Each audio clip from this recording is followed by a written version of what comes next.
Hi friends, டிஃப்ரெண்ட்டான ஸ்பைசியான egg masala roast recipe எப்படி செய்கிறதுன்னு பார்க்கலாம். வீடியோக்குள்ளே போகிறதுக்கு முன்னாடி சேனலை மறக்காமல் சப்ஸ்கிரைப் பண்ணிடுங்க. ஒரு பாத்திரத்தில் கொஞ்சமாக தண்ணி சேர்த்துட்டு, தண்ணி நல்லா கொதிச்சதும் நான் ஒரு 4 முட்டையை நான் சேர்த்துருக்கேன். தண்ணி நல்லா சூடானதுக்கப்புறம் முட்டை சேர்க்கறது மூலமாக சீக்கிரமாக குக் ஆகிடும். இப்போ இது கூட 1 டேபிள் ஸ்பூன் அளவு உப்பு சேர்த்துட்டு ஒரு 10 நிமிஷம் வரைக்கும் நல்லா கொதிக்க விட்டுடலாம். 10 நிமிஷத்துக்கு அப்புறம் முட்டை நல்லா வெந்ததும் இந்த மாதிரி கோல்டு வாட்டர் இருக்க ஒரு பவுலில் சேர்த்துட்டு ஒரு 5 நிமிஷம் அப்படியே விட்டுடலாம். முட்டையை டைரெக்டாக உளிக்காமல் இந்த மாதிரி கோல்டு வாட்டரில் சேர்த்துட்டு ஒரு 5 நிமிஷம் கழித்து உளிக்கும் போது சீக்கிரமாக உளிச்சிடலாம். நீங்கள் இதே மாதிரி இந்த தண்ணியில் ஐஸ் க்யூப் சேர்த்து வச்சுட்டு கூட நீங்கள் உளிச்சிடலாம். ரொம்ப ஈஸியாக உளிக்க வரும். இந்த டிப்ஸை நீங்கள் கண்டிப்பாக ஃபாலோ பண்ணி பாருங்கள். முட்டை ரொம்ப ஈஸியாக உளிக்க வருது. இப்போ இதே மாதிரி எல்லா முட்டையும் நம்ம உரித்து எடுத்துடலாம். இப்போ இந்த முட்டைகள் எல்லாத்தையும் 2 பீசஸாக நம்ம கட் பண்ணி எடுத்துடலாம்.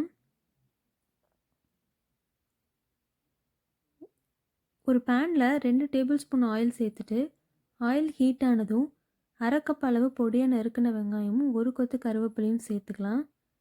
இப்போ இதை நல்லா 2 நிமிஷத்துக்கு கலர் மாறுற வரைக்கும் வதக்கி விட்டுடலாம்.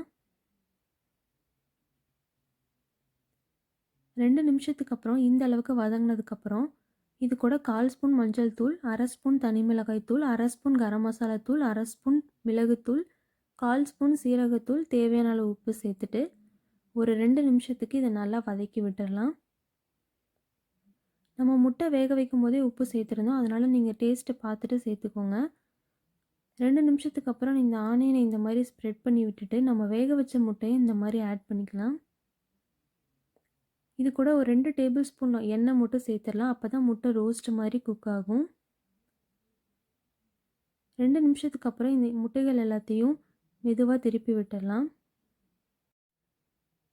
எல்லா எக்கையும் இதே மாதிரி மெதுவாக திருப்பி விட்டுட்டு மசாலா ஆனியனை கொஞ்சமாக எடுத்து முட்டைக்கு மேலே வச்சுருங்க. அப்போ தான் நல்லா மசாலாவோட முட்டை பைண்ட் ஆகி ஒரு நல்ல டேஸ்ட்டு கிடைக்கும். இப்போ இது 1 நிமிஷம் வரைக்கும் நல்லா குக் பண்ணிக்கலாம். ஃபைனலாக இது கூட கொஞ்சமாக கொத்தமல்லி இலையும் 1 கொத்து கருவேப்பிலையும் சேர்த்துட்டு ஜென்டிலாக மிக்ஸ் பண்ணிக்கோங்க. டேஸ்ட்டான எக் மசாலா ரோஸ்ட் ரெடி ஆயிடுச்சு. நீங்களும் கண்டிப்பாக ட்ரை பண்ணிவிட்டு டேஸ்ட் எப்படி இருக்குன்னு கமெண்ட்டில் சொல்லுங்கள். சேனலை மறக்காமல் சப்ஸ்கிரைப் பண்ணிடுங்க.